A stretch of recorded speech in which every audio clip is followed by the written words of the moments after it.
اپنے والدین کو جو محبت سے دیکھے، توجہ نہیں فرمائی آپ، جو اپنے والدین کو محبت سے دیکھے اللہ ایک مقبول حج کا ثواب دے گا۔ شرط یہ ہے کہ محبت سے دیکھے۔ اس کا معنی ہے کہ سارے بچے محبت سے نہیں دیکھتے۔ شرط لگائی حضور نے، یہ بھی تو لفظ کہا جا سکتے تھے نا کہ جو اپنے ماں باپ کو دیکھے، نہیں، یہاں پہ شرط لگائی جو محبت سے دیکھے، جو ذرا الفت سے دیکھے، اللہ مقبول حج کا ثواب دے گا۔ حضرت انس بن مالک رضی اللہ تعالیٰ عنہ فرمانے لگے، یا رسول اللہ میرا بڑا ہی جی کیا، آپ نے بات بتائی تو دل کھل اٹھے، روشن ہو گئے ہمارے سینے کہ جو والدین کو، اب سارے بندوں کے پاس پیسہ نہیں نہ ہوتا، سارے بندوں کے مقدروں میں نہیں ہے نا رب رسول کے حاضری وہاں پہ مکہ مدینہ میں، تو یہ تو کام ہی آسان ہوگا کہ رب رسول کی خاطر والدین کو پیار سے دیکھو ایک مقبول حج کا ثواب۔ یا رسول اللہ جو 2 دفعہ دیکھے تو؟ حضور فرمانے لگے 2 حج کا ثواب۔ حضور جو 3 دفعہ دیکھے تو؟ حضور فرمانے لگے 3 حج کا ثواب۔ حضرت ابو ہریرہ روایت کرتے ہیں کہ اس صحابی نے پوچھا کہ یا رسول اللہ 4تھی دفعہ جو دیکھے، 4 دفعہ دیکھے، حضور فرمانے لگے 4 حج کا ثواب۔ حضرت ابو ہریرہ فرماتے کہ حضور فرمانے لگے ہم بات ہی نہ ختم کریں، جا تجھے میں بشارت دیتا ہوں، جو 100 دفعہ اپنے والدین کو دیکھے ذرا محبت سے، اللہ 100 حج کا ثواب دے گا۔ تو کتنا پوچھے گا، میں کتنا بتاؤں گا، بات کہاں جا کے لگے گی۔ میں یہاں پہ بات ختم کرتا ہوں، جو 100 دفعہ دیکھے وہ 100 حج کا ثواب پائے گا۔ اب یقین کریں ہمارے بوڑھے اب چڑچڑے پتہ کیوں ہو گئے، ڈاکٹر بھی اب بوڑھوں کو نیند کی دوائی دیتا ہے، بچوں کو نیند کی دوائی نہیں دیتا، کیونکہ بچوں کو بہلانا آسان ہے، بوڑھوں کو منانا بہلانا آسان نہیں، کیونکہ ان کے پیچھے ایک پوری زندگی گزری ہے، ایک انہوں نے روب والی زندگی گزاری ہے، بادشاہت گزاری ہے، بچوں پہ ان کا روب تھا، لیکن آج بوڑھا ہو گیا بابا تو اب اس کے بچے اس کے پاس بیٹھتے نہیں، اب ڈاکٹر اس کو نیند کی گولی دیتا ہے کہ کسی طریقے سے یہ سو جائے، کسی طریقے سے یہ دماغی سکون حاصل کر لے۔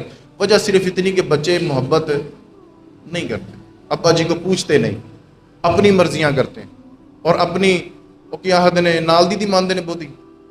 کل ایک صاحب مجھے ملے کہنے لگے کہ انہوں سمجھاؤ نال دی ماندہ بڑا ہے، تو میں لاجواب ہو گیا کہ اب اس پہ بھی احادیث کا ذخیرہ موجود ہے کہ بیوی سے بغض نہ رکھنا، تو والدین کی بھی ماننی ہے۔ میرے محبوب پاک سید عالم صلی اللہ علیہ وسلم کے پاس ایک شخص آ کے کہنے لگا یا رسول اللہ مجھ پر سب سے زیادہ حق کس کا ہے؟ حضور فرمانے لگے تیری ماں کا۔ دوسری دفعہ پوچھا یا رسول اللہ مجھ پر حق کس کا ہے سب سے زیادہ؟ حضور فرمانے لگے تیری ماں کا۔ تیسری دفعہ پوچھا کس کا حق ہے؟ حضور فرمانے لگے تیری ماں کا۔ چوتھی دفعہ پوچھا تیرے باپ کا۔ ماں کا کتنا حق جی اور باپ کا؟ ساڈے منڈے آخدے نے میں برابر رکھیاں نے، نال دی بھی تو ماں میں برابر رکھیاں نے۔ میں کہتا ہوں برابر ہے ہی نہیں، نبی پاک نے برابر کی نہیں، تو کی میں رکھ لیاں نے؟ ماں کا حق باپ سے بھی زیادہ 3 گنا۔ تو ماں بھی بیچاری اب کیا کرے، بچے ایسے ایسے تلخ جملے بول دیتے ہیں۔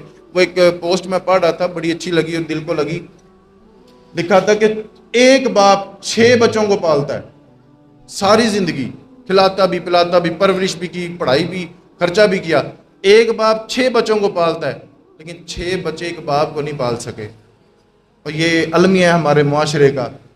جب آپ محبت کریں گے، کیونکہ نبی پاک نے فرمایا نا کہ والدین کو جو محبت سے دیکھے تو اللہ ایک مقبول حج کا ثواب، جب ہم اس پہ عمل کرنا شروع کر دیں گے تو والدین بھی سکھی آ جائیں گے۔ پھر یہ نیند کی گولیاں، میرا خیال ہے لوگ کھانا کم ہو جائیں گے، چونکہ اب محبت والا ماحول بن گیا نا، ایک دوسرے کی عزت آ گئی، محبت آ گئی۔ اسی طرح سے آپ دیکھیے کہ ہمارے معاشرے میں محبت کم ہو گئی اور نفرتیں زیادہ جنم لینے لگی، اور باقاعدہ پروموٹ کیا گیا، نفرت کو باقاعدہ پروموٹ کیا گیا۔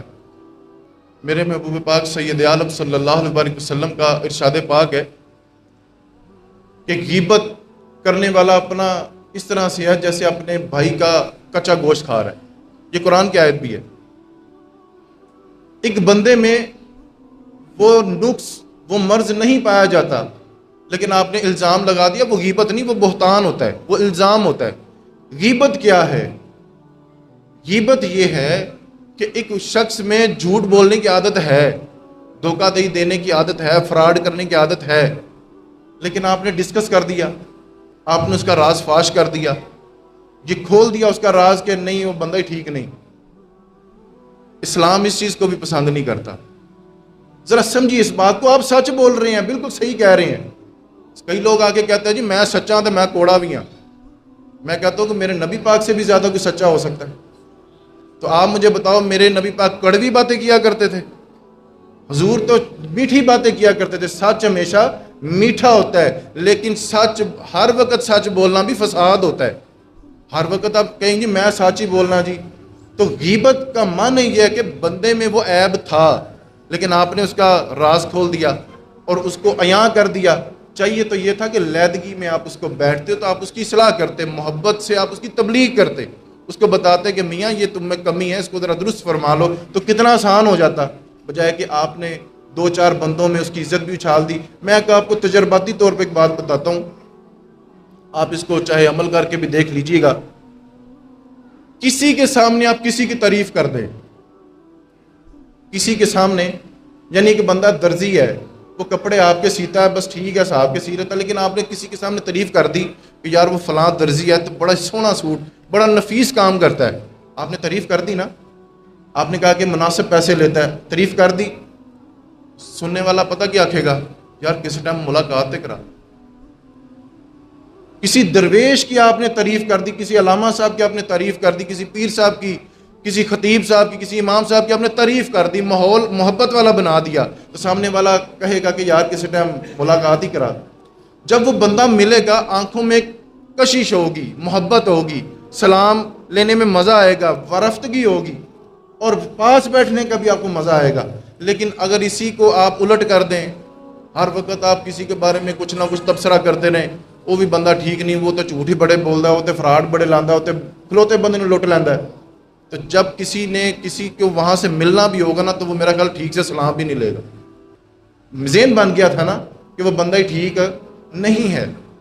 ہر وقت آپ اگر اسی بات پہ لگے رہیں گے, وہ بھی ٹھیک نہیں, وہ بھی ٹھیک نہیں, وہ بھی ٹھیک نہیں. اور میں سوشل میڈیا کا بندہ ہوں, دیکھتا رہتا ہوں کلپس وغیرہ بھی. اب یقین کریں مولویوں کا حیا نہیں کرتے. ایک نے جو آپ دوسرے کا دینا, دوسرے نے تیسرے کا دینا, چوتھے نے, یعنی کہ آپ کیا چہرہ پیش کر رہے ہیں کفار کو, کافروں کو, عیسائیوں کو کیا چہرہ پیش کر رہے ہیں کہ یہاں پہ نفرت ہی نفرتیں, کوئی کسی کو برداشت نہیں کر رہا.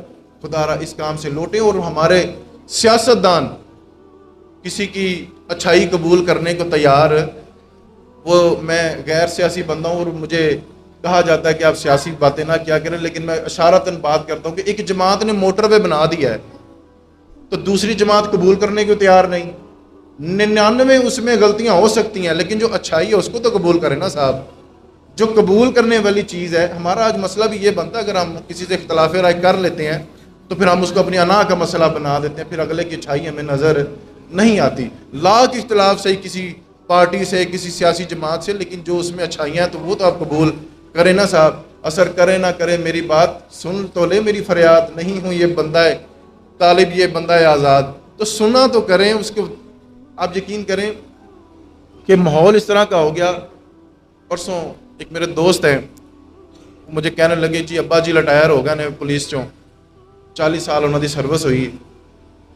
تو مجھے کہنے لگے کہ اج تکر دا ریکارڈ ہے کہ اج تکر میرے ابے نے رشوت نہیں لی, اج تکر میرے ابے نے رشوت نہیں دی. میں نے بھی سلامی پیش کی, میں نے کہا جی بڑی اچھی بات ہے. تو دوسرا ایک بندہ پہ سوندا سی, کہندا حضرت صاحب ویکھو انج ہو تو نہیں نہ سکدا کہ انہیں رشوت ہی کدی نہ لئی ہوئے, انج ہو تو نہیں نہ سکتا. میں کہ یار اب کیا بات کرتے ہیں, تو کوئی اللہ کی رحمت کا منشی ہے, وہ کہے میں نے کبھی رشوت نہیں لی, تو میں تو ماننے کے لیے تیار ہوں. ذہن ہے نا محبت والا, لیکن اگر آپ کا ذہن ہی نفرت والا ہے کہ انج ہو تو نہیں نہ سکتا, تو پھر آپ کے خیالات میں وہی چیزیں رہیں گی, انج ہو تو نہیں نہ سکتا. میں کہتا ہوں کہ آپ اللہ کی رحمت کے کوئی منشی ہیں. آپ کو یہ حق کس نے دیا کہ آپ کسی کو پیرامیٹر پہ ناپیں تولیں؟ اگر وہ کہہ رہا ہے یہ رسول اللہ کی امت ہے, یہاں پہ محبت فروغ پانا چاہیے تھا. اگر کبھی کمی بیشی ہو بھی گئی تو اللہ اپنے فضل سے معاف بھی کر سکتا ہے. اگر کمی بیشی ہو بھی سکتی ہے تو اللہ تو اپنے فضل سے. آپ اپنا ذہن صاف رکھیں, آپ محبت کا کام کریں, محبت سے اگلے کو ویلکم کریں, خندہ پیشانی سے کام کریں.